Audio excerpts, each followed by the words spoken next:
กับสบายดีเนาะที่เจอสุขคนน้องมณิกะชาวนุทงกะมาเห็ดทานอยู่ทางเพื่อนแม่เนาะพ่อพี่น้องเนาะหรือว่าทางเตาถ่านแม่พ่อพี่น้องเลยโดยใกล้ๆกับหม่องที่เฮามันเห็ดอันนั้นมือนั้นแล้วเนาะมือวานนี่บ่เอามาเห็ดหลังคาแต่กะยังบ่แล้วดอกหลังคานี่กะมื้ออื่นเนาะเพิ่นว่างเนาะทางอันนั้นเราไปเห็ดเวียกเนาะเดี๋ยวเราว่างหมดแหละเราจึงมาต่อนี่มืออื่นระหว่างมื้ออื่นนี่แหละแม่นมืออื่นนี่เราทางแม่เพิ่นป้าแข็งแฮงเนาะแม่เพิ่นนี่เนาะครับเงาเลยสบายดีเด้อแม่สบายดีสบายดีน้องลินสบายดีโอ้น้องลินเพิ่นก็เป็นคนก็ให้ไอ้ธงแป้งทางหัวเนาะตัวก็แรกไว้สิ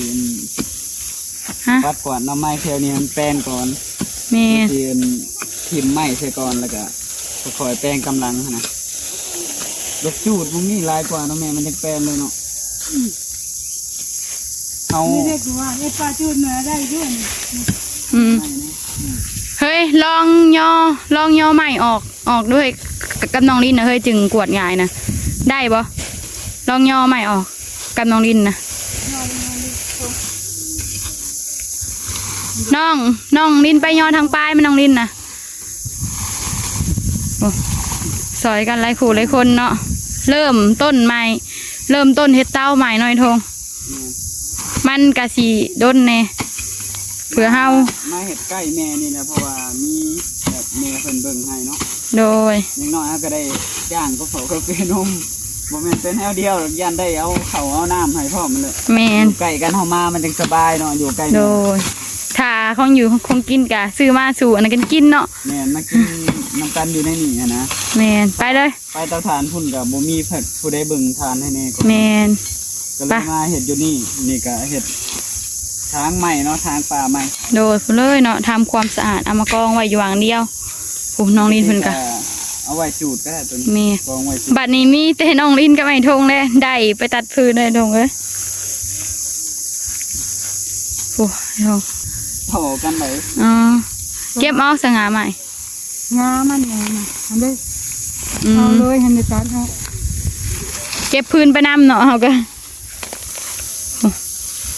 น้องลินไปจับงาใหม่ออกเลยนี่ดึงออกเลยก็ให้เมจูด2-3 มื้อมันก็แห้งแล้วเม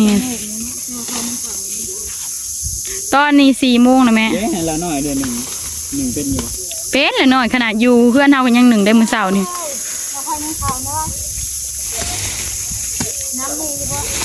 โอ้ยโทษละน้อยนึงข้าวไว้ละน้อยไอ้ธงตอนน่ะเต้าทั้งแม่เพิ่นก็เป็นป่าเบิดน่ะตอนน่ะก็น้ำเล็บนกเข้าฮะเป็นป่านะคุณเจ้าก็แม่เราว่าแม่เขาเอิ้นว่าน้ำเล็บนกเข้าอันนี้ก็เข้ากันเป็นคือกันนั่นแหละอันตัดก็ได้หันได้กระถางอันไหนบนของท่านกูหันเด้ยังน้ำบ่โอ้ทางแม่เพิ่นก็ซอยเนาะก็สิเอาเงินให้แม่เพิ่นพอได้ซื้อกาแฟนมกินหน่อยทงเพิ่นซอยมื้อนี้ก็เอาเงินให้เพิ่นพอได้ซื้อกาแฟนมกินเย็นๆมื้อนี้ก็แม่บ่ได้ไปตัดพื้นแม่ทางป่าซอยมื้ออื่นก็สิมุงหลังคาตูบแม่ก็บ่ได้ไปตัดพื้นอีกมื้อฮื้อเพิ่นเลยทงไปเนาะมื้อนี้ก็นั่นแหละค่านั่นแหละก็มื้อฮื้อเพิ่นจึงได้ไปตัดพื้นเฮ็ดตูบนั่นแหละ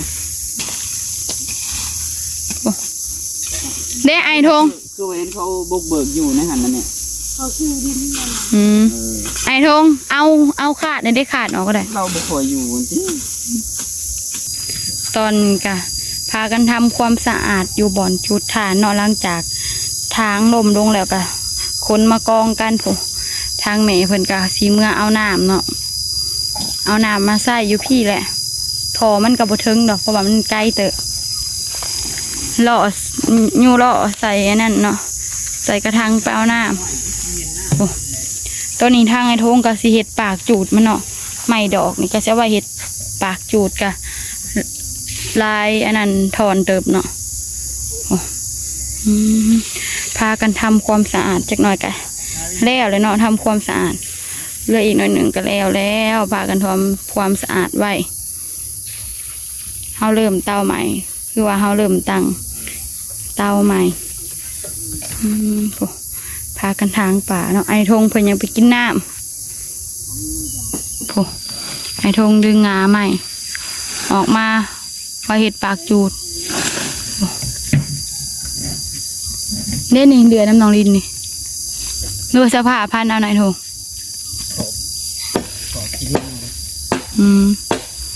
โอ้ไอ้ธงค่ะ ทุกอย่างเลยตาดำต้ม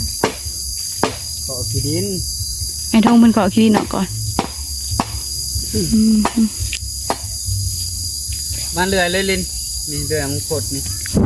เรือนั่งกับปลาไปเลยมันได้จึงตัดเถื่อนึงไว้เนี่ย ไปเลย นี่จะเอาไอ้ปืนได้เนาะ นี่ โอ้ไอ้ธงกับน้องลินเลื่อยไม้ปะไว้เทละเล็กเทละน้อยไปนี่แหละเลื่อยไม้เห็ดปากจูด ปืนนะการท่าปืน รถทีดนะรถจักร นี่คือการ เดี๋ยวเป็นหนึ่งถ้าให้น้องลินตัดเท่านี้ก่อนสิให้น้องลินเอารถจ้างออกโอ้ เอารถจักรหลีกให้แม่บ้านลิน ไอ้ธงคนใหม่มาป้าไว้ข้างพี่โอ้ตัดแล้วเรียบร้อยโอ้ไม่ป้าไว้หันเลยโอ้เดี๋ยวไอ้ธงถอนไอ้ธงปุ๊บไปหักมาก็ได้ป่ะ ถอนได้หากันนะ เดี๋ยว อยู่บนตัวมันมีเห็ดนะ ได้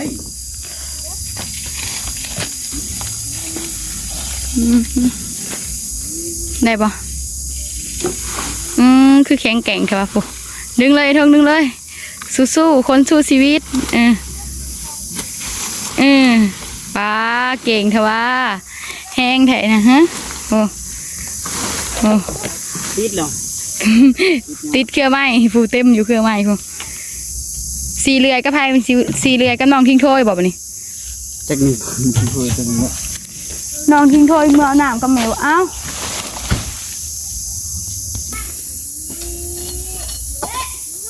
เนาะ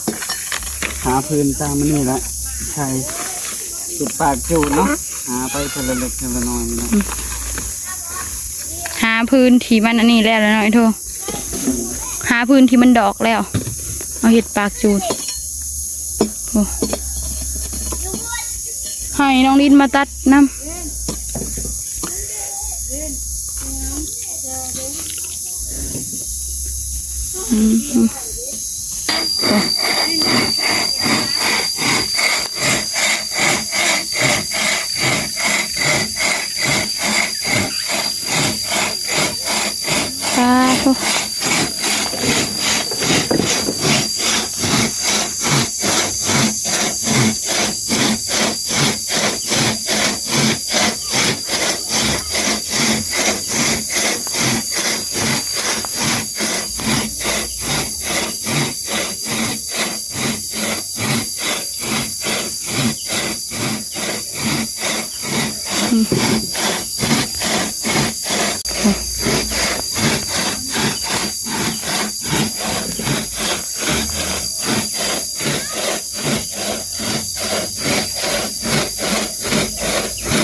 ดีตกใจเบิด ดียายเห็ดใส่อ้ายตัดพื้นก่อนลงมาพี่เดี๋ยวไม่ขาดแล้วมันสีผลิตได้จะหน่อยตกได้น่ะสีขาดแล้วใบทงดูบางอย่างไร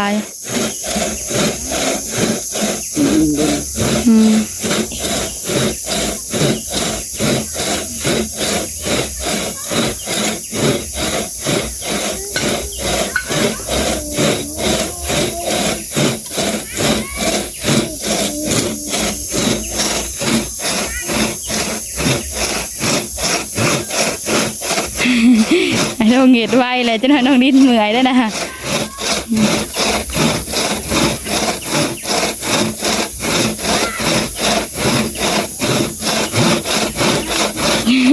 น้องเสียตายมาเลยคนเดียว น้องดิ้นเหนื่อยเสียไปเห็ดคนเดียวแล้วแบบนี้เห็ดไวเกินตีน้องดิ้นยังอยู่ไอ้ทงยังอยู่คือคอยเฮ็ดยามันลอยเค้นนะ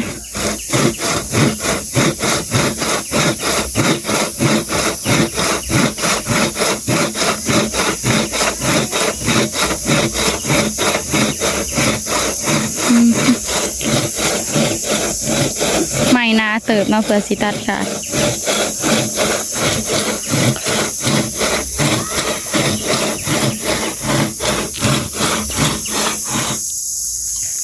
ยังปลาเถ ตั อะ ดใหม่เลย ทางป่าตัดใหม่เลยเถอะ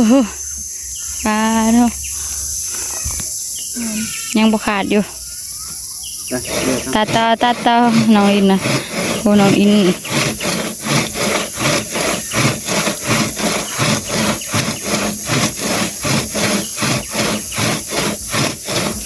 ตัดปะไว้ครึ่งหนึ่งแล้วก็ห้ามไปไว้เลยหน่อยทง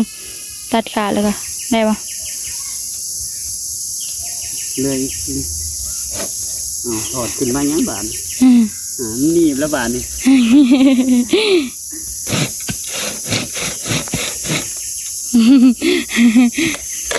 โอ้โหเรียบร้อยย่อไปไหวเลยบัดนี้ให้ทงย่อไปไหวเลยบัดนี้โอ้ไหวทางล่างพุ่นนะคุณไปกองไหวอยู่พุ่นเอาขาดเอาก่อนไอ้ทงโอ้น้องลินเพิ่น จะไปน้ำมาเลยแม่ นั่ง เอา อ่ะคือแบบว่าน้ำก่อนก็ได้แม่จะมาเห็ดจังหน่อยก่อนนี่แม่ว่า โอ้มันฆ่ากันครับฆ่ามันฆ่ามันจะ มันคาเครือน้องอินน้องลินดึงตัวมันคาเครือนะพ่อ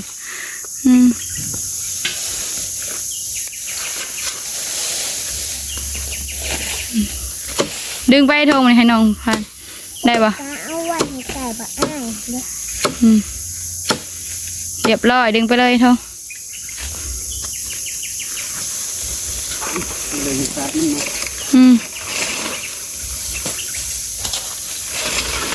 ปูหาใบเห็ดปากจูดมันปลาเถอะได้หลายถอนเติมเนาะ 3 ต่อ 3 ถอนเห็นทงว่ะ3 ถอนน้อยบ่แม่นถอนใหญ่ โอ้โหเห็นทงค่ะ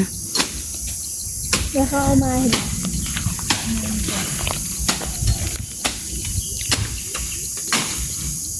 ผ่าอีกดวงหนึ่งได้สน้องลิ้นทางสะอายผ่าดวงหนึ่งได้ไปใส่น้องลิ้นเอาแม่น้องนี้เอาเลื่อยไปไว้เลยนะไอ้ทงเอาผ่าน้องเนาะ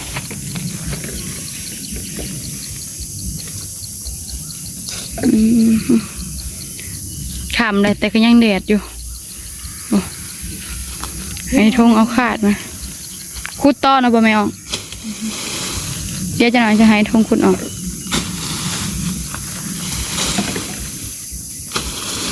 เตรียมโจ๊กคุดเนาะ ทางขึ้นไปอีกหน่อยหนึ่งก็พอเลยนะ มาถึงอยู่นะ นี่หยัง คือพี่เด้อ คืนเจ้าเบิดเลย อีเมจะเอาไป1 เข่าพื้น ไว้ในตา ให้บ่อย1 เข่าอีเม คือว่าคือตัวนี้ น้อยหน่อยหนึงใครจะไม่เป็นก็คณะ นี่ จะเจอได้แล้วนะเอ้ย ลาน้อยผู้หนึ่งเป็นอยุคือมื้อเช้านี่ผู้หนึ่งเข่าอยู่ในเฮือนน้องสาเนาะป้าเถอะผู้ลูก1 เข่าได้ไอ้ทงเอ้ยนิดน้อยนึงคือหูจักควงคือว่าลูก1 เข่าคอยตื่นมาเห็นแต่เพิ่นจกขวดเข่าคอยอันน่ะคิดว่าไผ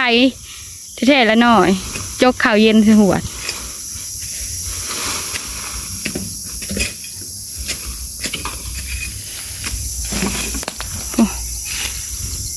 ไอ้ทงได้เอาเสียมโจกนี่มาซับออก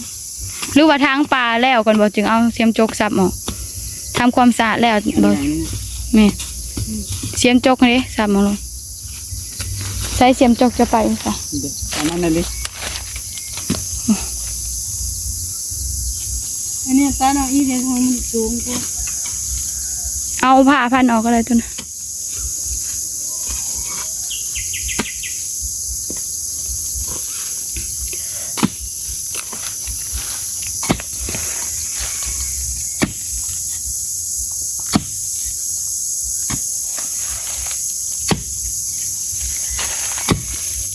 คือคุดนะก่อนจงคือเตรียมดำคุดนะกะทำงาน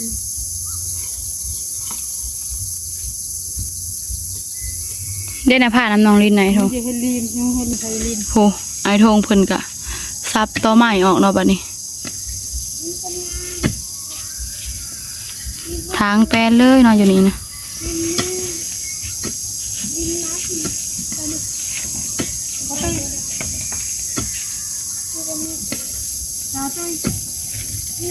โอ้ไอ้ทงเอาเลื่อยตัดออกบัดนี้ป้าโท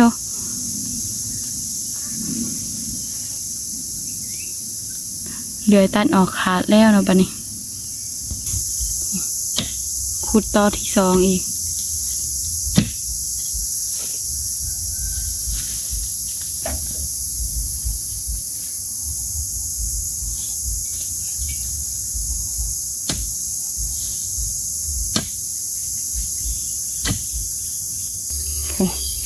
ขุดต่อใหม่ออกเนาะ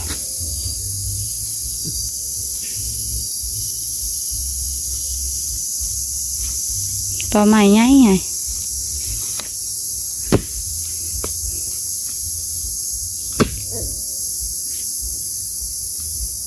คลายเลย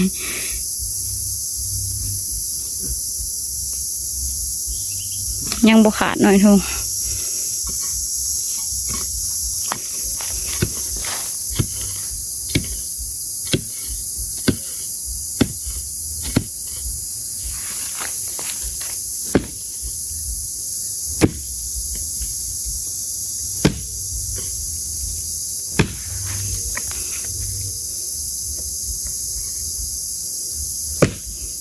ป้าโทจะดอนตึงเนาะ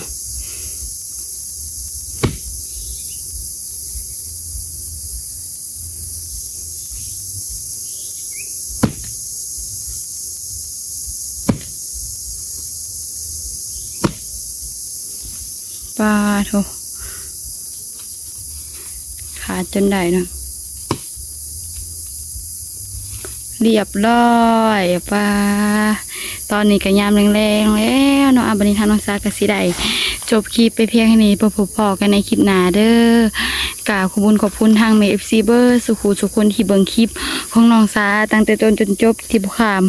โฆษณาทางน้องซาว่าผิดพลาดประการใดก็ต้องขอโทษขออภัยทางเม FC เบอร์สุขุสุคนทางน้องซาสิขอตัวลาไปเพียงแค่นี้ขอกล่าวคำว่าสบายดีบ๊ายบาย